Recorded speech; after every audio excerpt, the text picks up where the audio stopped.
Hello friends. मैं हूँ पिंकी कुमारी और आज हम बात करेंगे एक बहुत इम्पॉर्टेंट टॉपिक के ऊपर जो कि यूजीसी नेट दिसंबर 2025 से रिलेटेड है। और आज का टॉपिक पॉलिटिकल थ्योरी यूनिट 1 से है। और आज का टॉपिक है डेमोक्रेसी। चलिए हम इसे सिंपल और इजी तरीके से समझने की कोशिश करते हैं। पहले हम समझते हैं व्हाट इज़ डेमोक्रेसी। डेमोक्रेसी क्या है? Democracy is a form of government.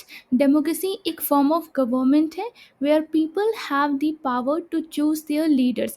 जहाँ पे जो लोग होते हैं उनके पास पावर होता है कि वो अपने लीडर्स को चूज़ कर सकते हैं, मतलब सेलेक्ट कर सकते हैं। In democracy citizens vote to elect representatives. Democracy में जो सिटीजन्स होते हैं वो वोट करते हैं जिससे वो अपने रिप्रेजेंटेटिव्स को इलेक्ट कर सकें। Who make decision on their behalf. जो रिप्रेजेंटेटिव्स होते हैं वो लोगों के बिहाफ पे डिसीजंस लेते हैं। इसे हम एग्जाम्पल से समझने की कोशिश करते हैं। In school if the class elect a monitor by voting. जैसे स्कूल में एक क्लास होता है वो मॉनिटर को इलेक्ट करता है वोटिंग के द्वारा। That is democracy. उसे हम डेमोक्रेसी कह सकते हैं। Everyone gets a chance to vote, क्योंकि यहाँ पे हर किसी को चांस मिला है कि वो वोट कर सके। And the person with the most vote becomes the monitor. और जिस पर्सन को सबसे ज़्यादा वोट मिलते हैं वो मॉनिटर बन जाता है। अब हम समझते हैं why do we need democracy. हमें डेमोक्रेसी क्यों चाहिए? पहला रीज़न है gives people a voice. Every everyone can express their views and choose leader.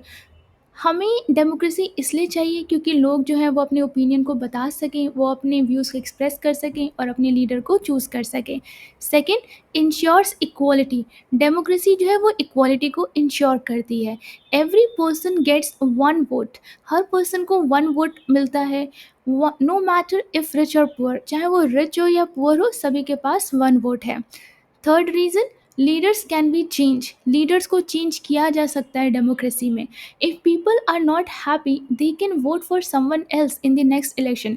अगर लोग हैप्पी नहीं हैं तो वो अगले इलेक्शन में जो रिप्रेजेंटेटिव्स है किसी और को वोट दे करके उसे इलेक्शन को जिता सकते हैं। फोर्थ रीज़न है protects freedom and right. Democracy में क्या होती है, आपके राइट और फ्रीडम को प्रोटेक्ट किया जाता है। It allows freedom of speech, religion and expression.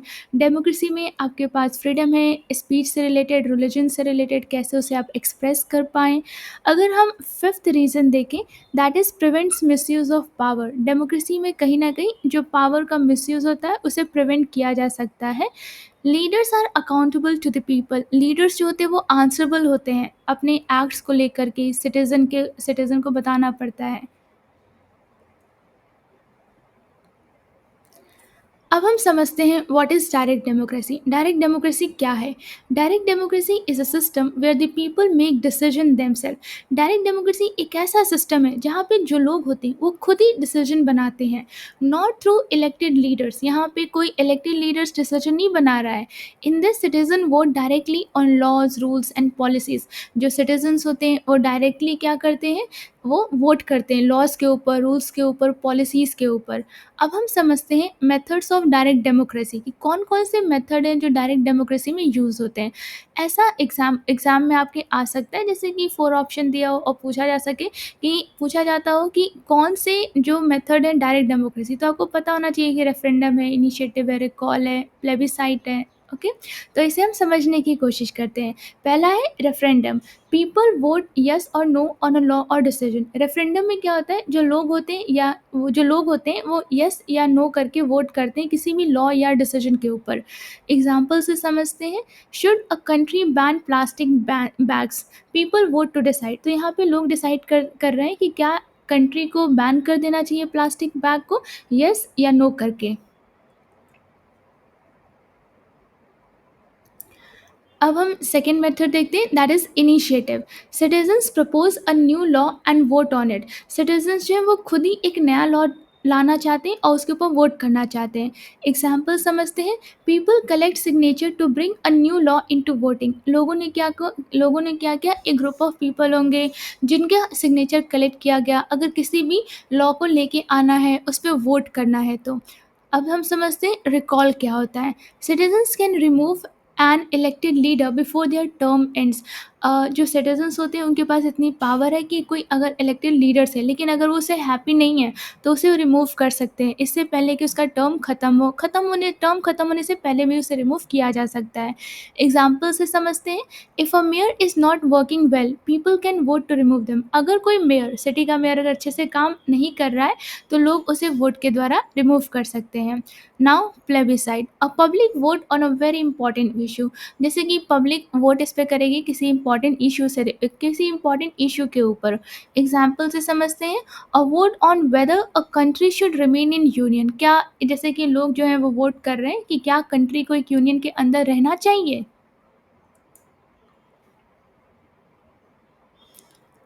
अब हम जानते हैं countries that use direct democracy fully और इन सम पार्ट, मतलब कि ऐसी कौन कौन सी कंट्री है जहाँ पे डायरेक्ट डेमोक्रेसी फॉलो होता है, या तो पूरे तरीके से फॉलो होता है या कहीं कहीं कुछ हिस्सों में प्रैक्टिस किया जाता है। वैसे तो डायरेक्ट डेमोक्रेसी उस जगह पे फॉलो होता है जहाँ की पॉपुलेशन काफ़ी कम हो, लार्जर जहाँ पे पॉपुलेशन हो वहाँ तो ये पॉसिबल नहीं है।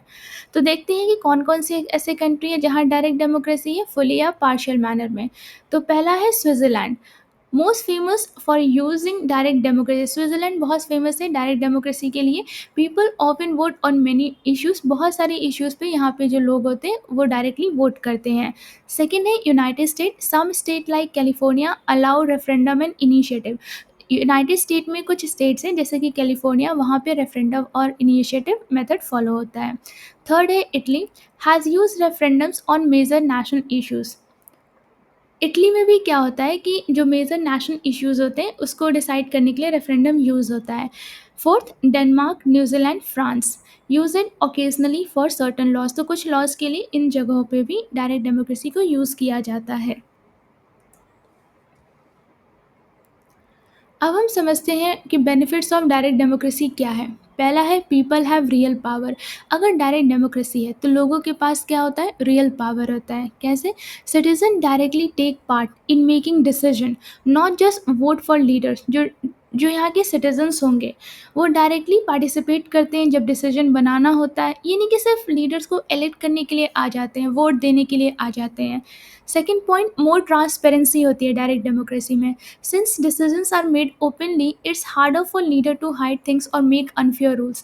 क्योंकि यहाँ पे जो डिसीजन होता है वो ओपनली बनाया जा रहा है, यहाँ सभी लोग इकट्ठे होके डिसाइड करने वाले हैं, इसलिए जो लीडर्स हैं वो अनफेयर रूल प्रैक्टिस नहीं कर सकते, यहाँ पे कोई भी चीज़ वो हाइड नहीं कर सकते। थर्ड है क्विक करेक्शन ऑफ मिस्टेक, जल्दी से मिस्टेक का करेक्ट हो जाना। If a bad decision is made people can change it quickly through another vote. अगर कोई गलत डिसीजन बन जाता है तो लोग उसे तुरंत वोट के द्वारा चेंज कर सकते हैं। अब हम समझते हैं what is indirect democracy. Indirect democracy क्या है? इनडायरेक्ट डेमोक्रेसी इंडिया में भी फॉलो होता है। Indirect democracy is a system where people choose leaders. Indirect democracy एक सिस्टम है जहाँ पे जो लोग होते हैं वो अपने लीडर्स को चूज़ करते हैं, सेलेक्ट करते हैं to make decision on their behalf. जो लीडर्स को सेलेक्ट करने वाले वो लोगों के बिहाफ पे डिसीजन को बनाएंगे। Instead of voting on every law, यहाँ पे जो लोग होते हैं वो डायरेक्टली लॉ के, जब लॉ बन रही है तो वहाँ पे डायरेक्टली वोट नहीं करेंगे। पीपल एलेक्ट रिप्रेजेंटेटिव, लोग क्या करेंगे, अपने रिप्रेजेंटेटिव को एलेक्ट करेंगे who take decision for the country, जो कि कंट्री के लिए डिसीजन लेंगे। एग्जाम्पल समझते हैं, in school if student vote for a head boy और हेड गर्ल। अगर किसी स्कूल में जो स्टूडेंट होते हैं वो वोट कर रहे हैं हेड बॉय या हेड गर्ल के लिए, and that leader take decision for the class, और जो हेड बॉय और हेड गर्ल है वो डिसाइड करेंगे कि क्लास के लिए क्या डिसीजन लिया जाए, दैट्स इनडायरेक्ट डेमोक्रेसी। यहाँ पे हम इनडायरेक्ट डेमोक्रेसी कहेंगे। Other names for indirect democracy, और हम इनडायरेक्ट डेमोक्रेसी को और किन किन नामों से जान सकते हैं? इसे हम रिप्रेजेंटेटिव डेमोक्रेसी कहते हैं, रिपब्लिकन फॉर्म ऑफ गवर्नमेंट कहते हैं, इलेक्टोरल डेमोक्रेसी कहते हैं। अब हम जानते हैं कुछ एग्जाम्पल जहाँ पे इनडायरेक्ट डेमोक्रेसी फॉलो होती है, कि ऐसे कौन से कंट्री हैं जहाँ पे इनडायरेक्ट डेमोक्रेसी फॉलो हो रही है। तो पहला है India, second United state, third United kingdom. इसके अलावा और भी कंट्रीज़ हैं जहाँ पे इनडायरेक्ट डेमोक्रेसी फॉलो हो रही है। अब हम समझते हैं कि डेलिब्रेटिव डेमोक्रेसी किसे कहते हैं। डेलिब्रेटिव डेमोक्रेसी को हम थिंकिंग टुगेदर भी कह सकते हैं। In this type people and leaders talk, इस मतलब डेलिब्रेटिव डेमोक्रेसी में क्या होता है, जो पीपल होते हैं, जो लीडर्स होते हैं, talk, discuss and debate before making any decision. कोई भी डिसीजन बनाने से पहले उसके ऊपर बात करते हैं, डिस्कशन करते हैं, डिबेट करते हैं।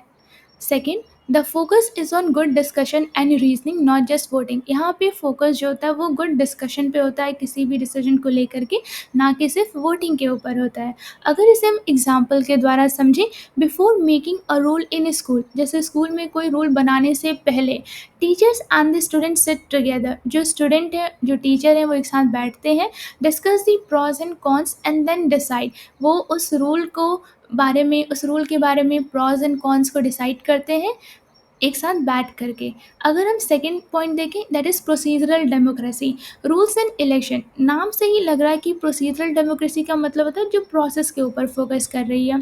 This type care this type cares mainly about the procedure. तो जो प्रोसीजरल डेमोक्रेसी है वो प्रोसीजर के ऊपर फोकस करेगी, like free and fair election, rule of law and regular voting, कि फ्री एंड फेयर इलेक्शन होना चाहिए, रूल ऑफ लॉ फॉलो होना चाहिए, रेगुलर वोटिंग होनी चाहिए। If election are happening properly it's seen as democracy. अगर आपका प्रोसेस ठीक है, अगर इलेक्शन सही से हो रहा है तो इसका मतलब वहाँ डेमोक्रेसी है। एग्जाम्पल समझते हैं, if a class vote Fairlie for a monitor every year, अगर हर साल क्लास फेयर तरीके से वोट करता है मॉनिटर के लिए, दैट्स प्रोसीजरल डेमोक्रेसी, उसे आप प्रोसीजरल डेमोक्रेसी कहोगे। Even if the monitor is not fair later, अगर मॉनिटर बाद में फेयर ना हुआ तो भी, क्योंकि देखिए यहाँ पे मेन हमारा क्या फोकस है, प्रोसेस के ऊपर, आउटकम के ऊपर फोकस नहीं कर रहा है ये। अब हम समझते हैं सब्सटेंटिव डेमोक्रेसी, जो कि रियल इक्वालिटी एंड राइट्स की बात करता है। This type focuses on real result. तो जो सब्सटेंटिव डेमोक्रेसी है वो रिजल्ट के ऊपर फोकस करेगा, not just voting but whether people actually enjoy freedom, equality and justice. ये सिर्फ वोटिंग की बात नहीं कर रहा है, ये कह रहा है कि क्या सच में जो लोग हैं वो फ्रीडम, इक्वालिटी और जस्टिस को इंजॉय कर रहे हैं। It's not enough to just vote, the quality of life and fairness matter too. सिर्फ वोट करना इंपॉर्टेंट नहीं है, आपकी जो क्वालिटी ऑफ लाइफ है, फेयरनेस है, वो भी अच्छी होनी चाहिए। एग्जाम्पल से समझते हैं, if a class votes for a monitor, अगर एक क्लास वोट करी है मॉनिटर के लिए but only rich student get help, लेकिन सिर्फ वो रिच स्टूडेंट को बेनिफिट होने वाला है या कर रहा है, इट्स नॉट सब्सटेंटिव डेमोक्रेसी, उसे आप सब्सटेंटिव डेमोक्रेसी नहीं कहोगे। एवरीवन शुड बी बेनिफिट, उसे सभी को बेनिफिट मिलना चाहिए, तभी वो सब्सटेंटिव डेमोक्रेसी होगी। अब हम समझते हैं elite theory of democracy. Elite theory says that in every society, elite theory कहती है कि हर सोसाइटी में a small group of powerful people call elite, एक स्मॉल ग्रुप ऑफ पीपल होते हैं जो बहुत पावरफुल होता है, जिन्हें हम एलीट कहते हैं, actually control the government and make the big decision. वो जो है small group of the people जो बहुत पावरफुल है, जिसे हम एलीट कह रहे हैं, वो जो है वो कंट्रोल करती है गवर्नमेंट को और बिग डिसीजन बनाती है, नॉट द कॉमन पीपल। यहाँ पे कॉमन पीपल डिसीजन नहीं बना रहे हैं, okay. Even in democracy ordinary people में वोट, जैसे कि डेमोक्रेसी में क्या होता है, जो ऑर्डनरी पीपल होते हैं वो वोट करते हैं, but real power often stage in the hands of rich educated और इन्फ्लुएंशियल पीपल। लेकिन जो रियल पावर होता है वही एक स्मॉल ग्रुप के पीपल के पास है, जो कि रिच हो सकते हैं, एजुकेटेड हो सकते हैं या इन्फ्लुएंशियल पीपल हो सकते हैं। एग्जाम्पल समझते हैं, in a class, even if everyone votes, the same 2-3 student like class topper or those close to teacher always make final decision। जैसे कि क्लास में सभी ने वोट तो किया, लेकिन हर बार वही हो रहा है कि वही 2-3 बच्चे हैं जिसमें क्लास टॉपर आता है या टीचर का कोई फेवरेट होता है जो फाइनल डिसीजन ले रहे हैं। दैट्स लाइक एलीट थ्योरी, वो एक एलीट थ्योरी जैसा है। A few control the majority, जिसमें एक small group of the people जो है वो एक लार्ज नंबर ऑफ पीपल को कंट्रोल कर रहे हैं। अब हम देखते हैं main thinkers and their books, कि एलीट थ्योरी के मेन थिंकर कौन है और उनकी कौन कौन सी इंपॉर्टेंट बुक्स हैं। ये आपके एग्जाम पॉइंट ऑफ व्यू से बहुत इंपॉर्टेंट है, तो आप इसे याद कर लीजिएगा कि एलीट थिंकर्स क्या है, एलीट थिंकर्स कौन कौन है, उनकी क्या क्या इंपॉर्टेंट बुक्स हैं, ओके। पहले हम समझते हैं गैतानो मॉस्का के बारे में, जिनकी बुक का नाम है द रूलिंग क्लास। उसका मेन आइडिया है, every society has a ruling minority, कि हर सोसाइटी में क्या होता है, एक रूलिंग माइनॉरिटी होता है जिसे हम एलीट कहते हैं, एंड अ रूल्ड मेजॉरिटी, और एक रूल मेजॉरिटी होता है। ओके, मतलब कि वही माइनॉरिटी जो है वो मेजॉरिटी को कंट्रोल कर रही है। सेकंड, विल्फ्रेडो परेटो, जिनकी बुक का नाम है द माइंड एंड सोसाइटी। उसका मेन फोकस क्या है? Elite will always rule. ये कहते हैं कि एलीट हमेशा रूल करते हैं। Old elite are replace by new ones. जो ओल्ड एलीट होंगे वो न्यू वन से रिप्लेस हो जाएंगे, but power stay with a few. लेकिन हमेशा जो पावर है वो एक स्मॉल ग्रुप ऑफ पीपल के हाथ में ही होगी।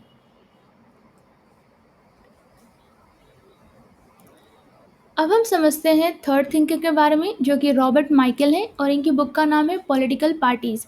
इसका जो मेन फोकस है वो है आयरन लॉ ऑफ ओलिगार्की। तो ऐसा एग्जाम में पूछा जा सकता है कि आयरन लॉ ऑफ ओलिगार्की किसने कॉइन किया है? तो इसका करेक्ट आंसर है Robert Michael. Iron law of oligarchy कहता है कि इन एवरी ग्रुप और party a few leader always take control. कि चाहे वो ग्रुप हो या कोई पार्टी हो, कुछ लीडर्स होंगे जो हर चीज़ डिसाइड करेंगे, कंट्रोल करेंगे। फोर्थ, सी राइट मिल। इनकी बुक का नाम है पावर एलिट। मेन आइडिया क्या है? In the US big business, military and political leader form a powerful elite. C Wright Mill कहते हैं कि यूनाइटेड स्टेट में जो बिग बिजनेसमैन होते हैं, जो मिलिट्री होती है, या जो पॉलिटिकल लीडर्स होते हैं, वो एक पावरफुल एलिट फॉर्म करते हैं।